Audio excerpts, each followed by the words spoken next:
O motivo desse encontro é realmente para que a gente possa estender aí a palavra do Senhor. E nessa noite nós vamos falar sobre confiança em Deus, que confiança é diferente de crer em Deus. Eu quero ler com vocês uma passagem bíblica. A passagem que eu vou trazer para vocês está lá em Mateus, no capítulo 14, do versículo 22 ao 36. Onde a gente vai recordar uma parábola que é muito conhecida. Tenho certeza que vocês vão se lembrar dessa parábola, que é quando Pedro anda por cima das águas, anda por cima do mar. Então, lá no versículo 22 diz assim: E logo ordenou Jesus que os seus discípulos entrassem no barco e fossem adiante para outra banda, enquanto despedia a multidão. E despedida a multidão, subiu ao monte para orar à parte. E chegada já à tarde, estava ali só. E o barco estava já no meio do mar, açoitado pelas ondas, porque o vento era contrário. Mas, à quarta vigília da noite, dirigiu-se Jesus para eles, caminhando por cima do mar. E os discípulos, vendo-o caminhar sobre o mar, assustaram-se, dizendo: é um fantasma, e gritaram com medo. Jesus, porém, lhes falou logo, dizendo: tende bom ânimo, sou eu, não temais. E respondeu-lhe Pedro e disse: Senhor, se és tu, manda-me ir ter contigo por cima das águas. E ele disse: vem. E Pedro, descendo do barco, andou sobre as águas para ir ter com Jesus.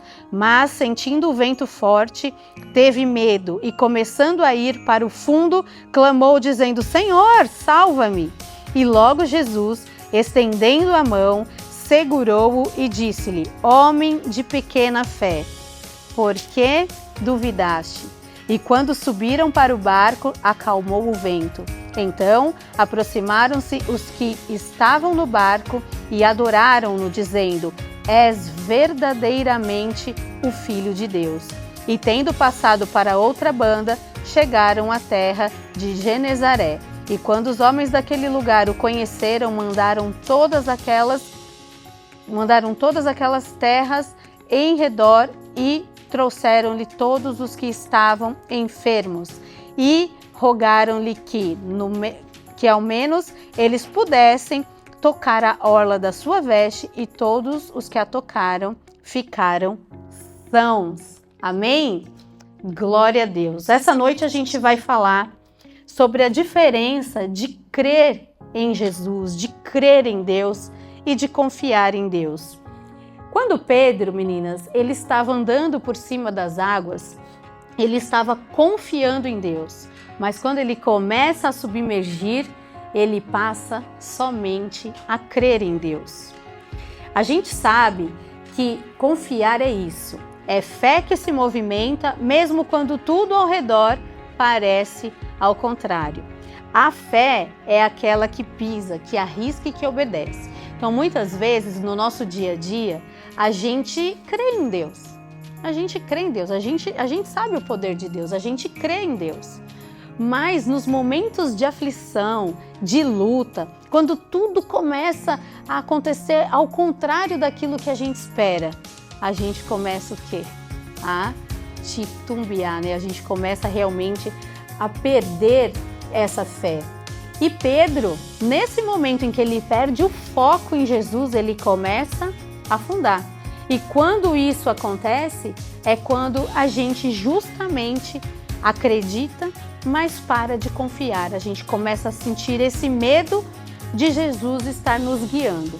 E quando a gente continua focado em Jesus, a gente consegue realmente manter a nossa confiança. Quantas já não se sentiram assim, não é verdade? Quantas situações contrárias na nossa vida que provam a nossa fé num nível tão hard que a gente fala: não vou aguentar. Dessa vez ele se esqueceu de mim. Não, dessa vez ele se distraiu. Não, ele se distraiu. Ele deve estar realmente com muitos afazeres. Ele se distraiu. Crer em Deus é crer na sua palavra, crer no que Ele faz. Agora, confiar é se entregar. São coisas totalmente diferentes. Crer em Deus é como você pular corda. Quem aqui já pulou corda? Na academia? Pulou corda. Eu brincava muito de pular corda quando eu era criança. Quando a gente pula corda, quem está no controle? É você. Né? Se você pegar uma corda em cada mão e rodar, quem está no controle? É você. Então, crer em Deus é igual você pular corda. Agora, confiar em Deus é quando você se joga de um bungee jump. Quem aí já se jogou de um bungee jump? E eu já fiz essa loucura.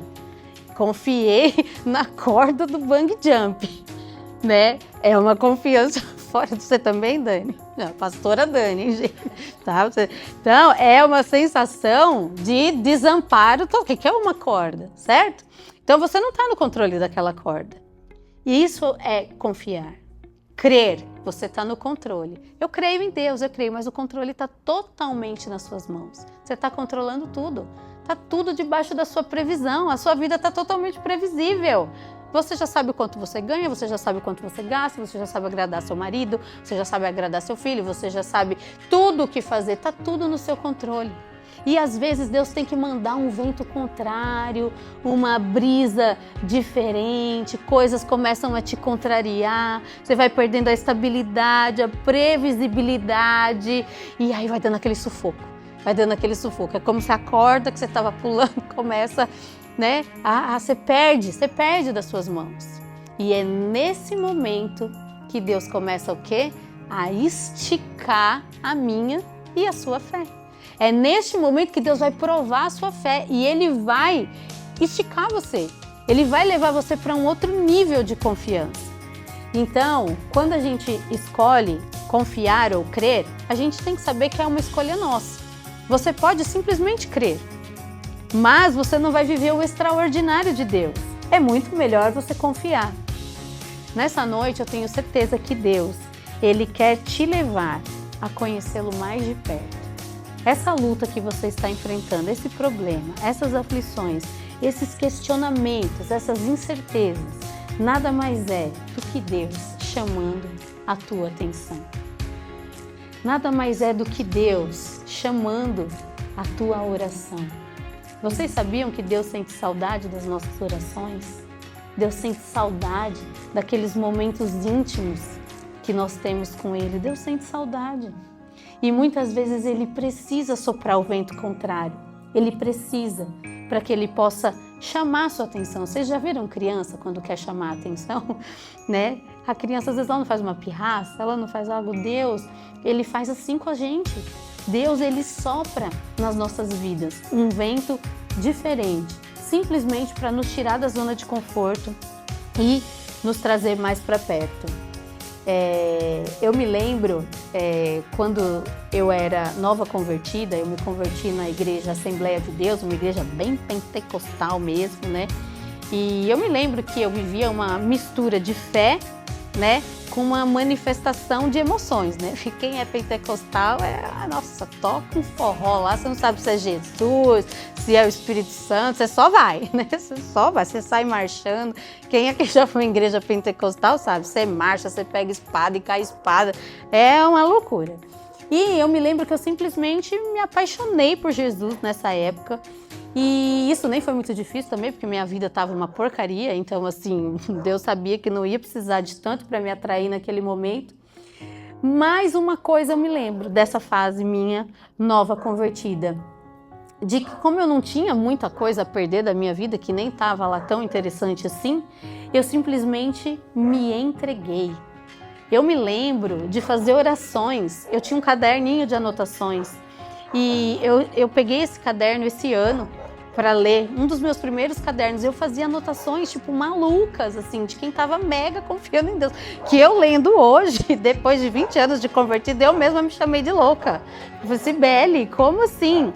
Fazendo coisas do tipo assim, entrando em vagão de trem e colocando o meu fone de ouvido com louvor no ouvido dos passageiros, dizendo, ó, Deus manda esse louvor para você. Eu fazia isso, gente. E eu tinha uma certeza absoluta de que era Deus falando comigo. Eu espero que Eu nunca perguntei para essas pessoas se tudo ok, se o louvor falou com elas mesmo. Mas eu tinha uma certeza tão grande que era Deus mandando eu fazer aquilo, que eu saía pondo o fone de ouvido dentro do vagão do trem, gente, em São Paulo. Você imagina essa loucura? Imagina se eu pego uma doida, um doido, né? Podia apanhar. Mas o Senhor teve misericórdia, porque era um primeiro amor genuíno, era uma obediência boba. Mas muitas vezes, quando Deus me levou a ler esse caderno esse ano, depois de 20 anos, me converti com 24 anos, eu tô com 45, 20 anos, Deus falou, é esse coração que eu quero de você. Eu ainda quero eu quero esse coração bobo por mim. Eu quero esse coração que topa tudo por mim. Eu quero esse coração que não fica medindo coisas, não precisa ser tudo tão programado. Cadê esse coração genuíno, esse coração bobo de criança? Deus não fala que Ele quer que a gente tenha um coração infantil, né? Assim, um coração de criança. Então, a inocência, né, de uma criança. Então, eu creio que nessa noite o Senhor, Ele quer realmente te levar a algo mais profundo com Ele. E eu tenho uma amiga aqui na cidade que ela é influencer, ela até já frequentou a nossa igreja, que é a Fernanda, e a gente acabou ficando amiga e a gente criou uma mania boba, eu e ela. Tipo assim, se a gente tá andando em algum lugar e a gente se tromba, a gente... sabe assim, tipo, uma mania boba, eu nem sei quando isso começou, mas a gente tem essa mania, não sei o quê, e abraça e não sei o quê, não sei o quê. E eu fiquei assim, pensando, né, outro dia, aliás, eu estava fazendo essa pregação, Deus me trouxe essa reflexão, né, sobre intimidade, né. Muitas pessoas reconhecem ela, cumprimentam e tudo mais, mas quando a gente se vê, a gente, porque tem uma intimidade. E aí, o Senhor, enquanto eu estava preparando essa palavra, Deus me fez imaginar a seguinte situação, e eu quero te perguntar isso nessa noite. Se hoje a gente for aqui transladada para o céu em um segundo, vrum, imagina, subimos, chegamos, porta do céu, você está lá, você chegou, você vai entrar. E aí você avista Jesus. Qual é a tua reação?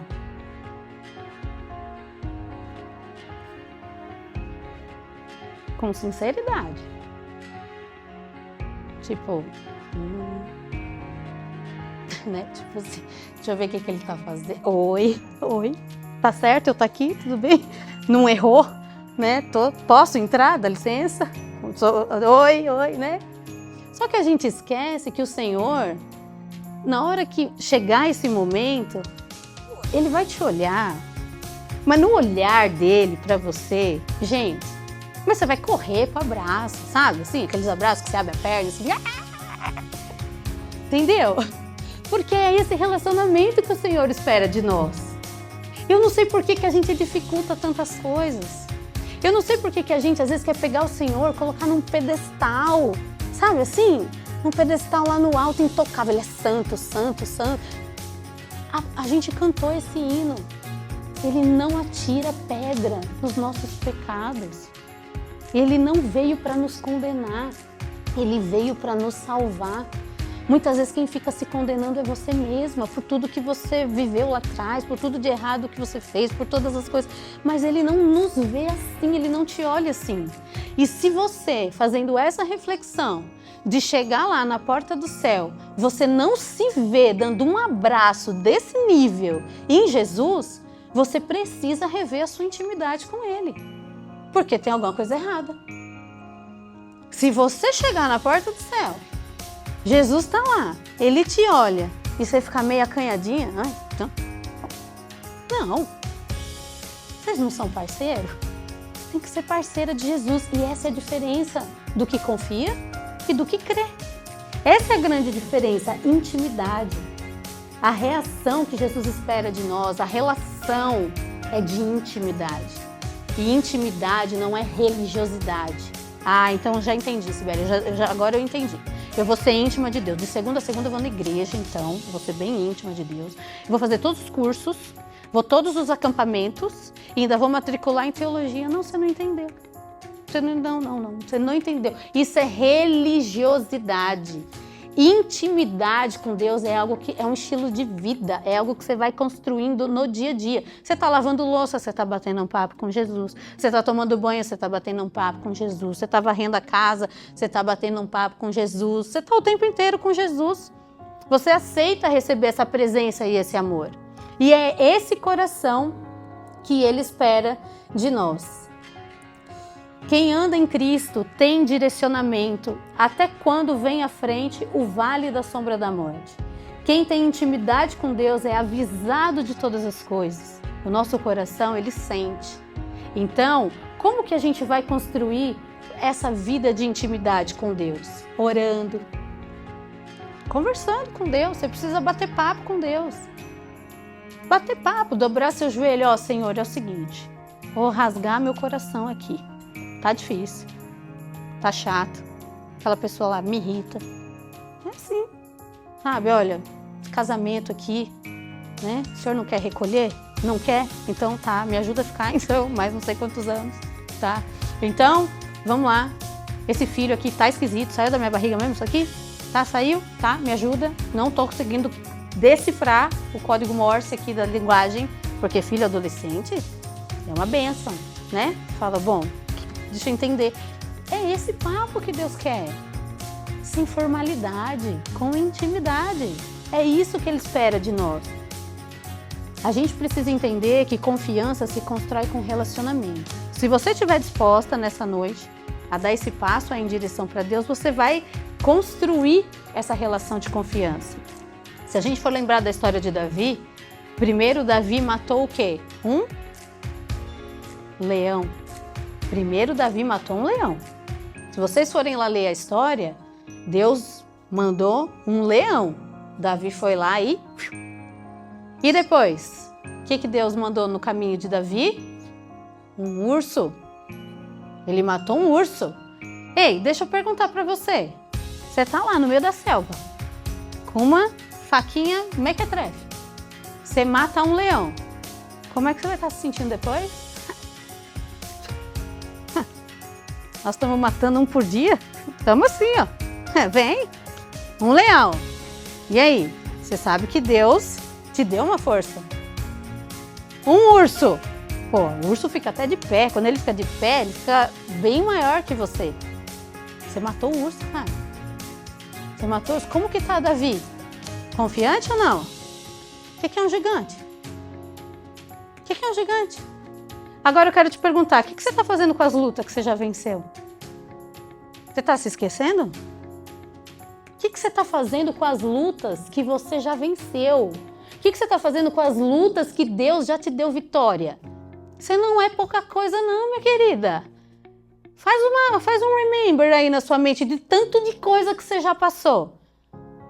Com um gatinho velho te intimidar? Ah, dá licença. Olha o tanto de coisa que você já passou. É para você andar na face da terra realmente com o nariz, entendeu? Sem, né? Mas gente, se você fizer um remember, ou lembrar de tudo que você já passou, você tem uma estrutura de uma mulher confiante aí dentro. E por que agora, diante dessa luta, às vezes você vai se intimidar? Não. Cadê a confiança que Deus veio construindo na sua vida durante todos esses anos? Agora chegou o gigante, você tem que pegar 3 pedras, arremessar, você vai pôr a mão no bolso? Não dá. Então, o que Deus ele quer fortalecer em você é justamente avançar. Avançar. Foca em Jesus, foca nas promessas, foca na palavra de Deus, e marcha e vai para frente. O maior problema hoje é que muitas pessoas fogem no momento da luta. Foge. A ferida está sangrando, está errado, está disfuncional, mas você foge. Casamento está disfuncional, você não arruma, você foge. O filho está disfuncional, você não arruma, você foge. O trabalho não está legal, você não arruma, você foge. Enquanto você fugir das suas lutas, não tem como Deus aprimorar a sua confiança. E imagina se ao invés de ele meter a faca no leão, ele tivesse fugido. Ele ia conseguir encarar o gigante? Não. Então a gente não pode fugir dos desafios da vida. Deus usa pessoas para falar, mas você não quer resolver. Você não quer enxergar. Você não quer encarar a luta e essa fuga vai tornando você crente, conhecedora da palavra, porém, sabe o quê? Sem intimidade com Deus. Você não topa desafio? Como é que Deus vai mostrar que Ele é Deus na sua vida? Você foge de tudo quanto é adversidade. Encara, meu. Vai pra frente. Ai, não quero ter essa conversa difícil com a patroa. Vai. Ai, eu não quero ter essa conversa difícil com o meu marido. Mas você vai ter que ir. Porque se você não for, tá pior. Você vai ter que ir. É difícil dos dois jeitos. Então vai. Vai à luta, vai em frente. Vai na direção de Deus. Se você confiar, ao invés de apenas crer, você vai ter intimidade com Deus. Você vai com certeza sentir essa presença do Senhor mais forte na sua vida. Você precisa resolver. E Deus, Ele ama fazer concertos para que você possa desfrutar do novo. Quando Deus está prestes a virar um ciclo na nossa vida, é aquela hora que a luta tá insuportável. Creia, vai virar, mas você precisa buscar em Deus como se comportar em meio a essa adversidade. O que é que você precisa mudar e melhorar em meio a essa adversidade? Não fuja, encara, não joga para debaixo do tapete, enfrenta. Tá com medo? Lembra das lutas que você já venceu. Lembra do leão, lembra do urso. Esse gigante não é nada. E você vai avançar. E você vai andar sobre as águas. E você vai andar sobre as águas, como Pedro também andou. A beleza desse texto é que Jesus, ele não deixa Pedro afogar. A Bíblia diz que imediatamente ele estendeu a mão. Quando a confiança falha, a graça te segura. Quando o passo vacila, a mão dele restaura. Crer é saber que Jesus pode salvar. Confiar é continuar andando enquanto ele ainda não salvou, enquanto o problema ainda existe. Continue andando, marche, tá difícil, continua. Tô chorando, continua. Tô sendo humilhada, continua. Porque hoje Deus, ele quer que a gente não pare de andar. Deus, ele fala para você, filha, não pare de andar. Não tire os olhos de mim. Eu estou aqui. Se você vacilar, eu te seguro. Mas enquanto você estiver olhando para mim, você vai andar sobre as águas. Amém? Deus te trouxe aqui hoje para te separar de um povo que apenas crê. Ele quer que você confie. Ele quer que você volte a ter intimidade com Ele. Amém?